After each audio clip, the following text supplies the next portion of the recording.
താളം ജീവിതമാക്കിയ വ്യക്തിത്വം ഗുരു സാങ്ക്യുസാങ് പോങ്ക്യനേർ, പത്മശ്രീ ജേതാവ് 2026.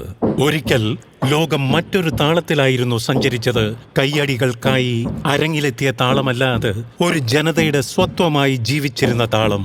തലമുറകൾ കടന്നുപോയിട്ടും നാഗജനതയുടെ മലകളും മനസ്സുകളും ആ താളം സൂക്ഷിച്ചു. പക്ഷേ അതൊരു ദിവസം ഇല്ലാതായാൽ 1945 മാർച്ച് 23 ഒരു ചെറിയ ഔനാഗ ഗ്രാമത്തിൽ ജനിച്ച കുട്ടി സംസ്കാരത്തെക്കുറിച്ച് പഠിച്ചല്ല, മറിച്ച് അതിൽ ജീവിച്ചാണ് വളർന്നത്. കാലം കടന്നുപോയപ്പോൾ കൂട്ടായ്മകൾ കുറയാൻ തുടങ്ങി. പാട്ടുകൾ ആളുകളുടെ ഓർമ്മയിൽ നിന്ന് മങ്ങിപ്പോയി. നൃത്തങ്ങൾ പോലും അപ്രത്യക്ഷമായി.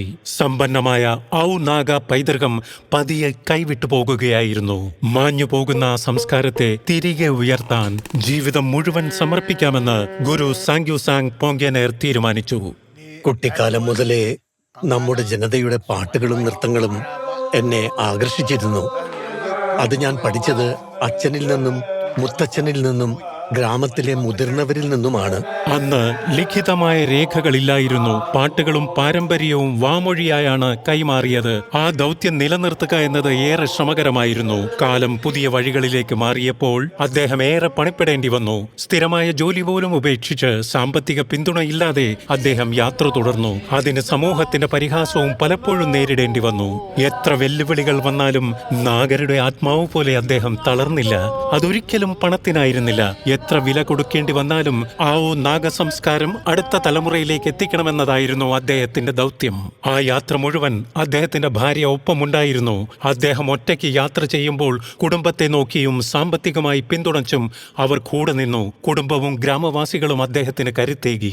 60 വർഷങ്ങളുടെ അർപ്പണ ബോധം ഒടുവിൽ പൈതൃകത്തിന് പുതിയ ജീവൻ നൽകി. കലാദീക്ഷയും നാഗാവാദിർ വെൽഫെയർ കൾച്ചർ ക്ലബ്ബും പോലുള്ള വേദികളിലൂടെ ആയിരക്കണക്കിന് ആളുകൾക്ക് അദ്ദേഹം പൈതൃകത്തിന്റെ താളം പകർന്നു നൽകി. ഇന്ന് അദ്ദേഹം നാഗ ഫോക്ക് സംസ്കാരത്തിന്റെ അഭിവന്ദ്യനായ ഗുരുവായി അറിയപ്പെടുന്നു. അദ്ദേഹത്തിന്റെ ശരിക്കുള്ള ഫോക്ക് സൃഷ്ടികൾ ഇന്ന് പ്രാദേശിക വേദികളിൽ മാത്രമല്ല, അന്തർദേശീയ വേദികളിലും മുഴങ്ങുന്നു. 81 വയസ്സായിട്ടും അദ്ദേഹം ഇപ്പോഴും തന്റെ യാത്ര തുടരുകയാണ്.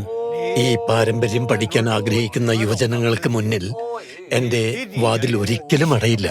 അറിവ് തേടിയെത്തുന്ന ശിഷ്യർക്കെല്ലാം ഇടം നൽകാൻ അദ്ദേഹത്തിന്റെ ചെറിയ വീട് മതിയാകുന്നില്ല. അതിനാലാണ് നാഗ പൈതൃകം വളരുന്ന ഒരു അക്കാദമി എന്ന സ്വപ്നം അദ്ദേഹം ഹൃദയത്തിൽ സൂക്ഷിക്കുന്നത്.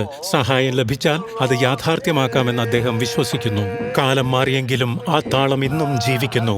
ചില ചരിത്രങ്ങൾ അക്ഷരങ്ങളായി നിലനിൽക്കും, മറ്റു ചിലത് താളമായി ഹൃദയങ്ങളിൽ മുഴങ്ങും. പെരുമ്പറകളുടെ മുഴക്കം നിലനിൽക്കുന്നിടത്തോളം നാഗ സംസ്കാരവും ആ ഗുരുവിന്റെ പാഠങ്ങളും ഒരിക്കലും മായില്ല. ഗുരു സാങ്ക്യുസാങ് പോങ്ക്യനേർ, പത്മശ്രീ 2026. കോടി കോടി നമസ്കാരം.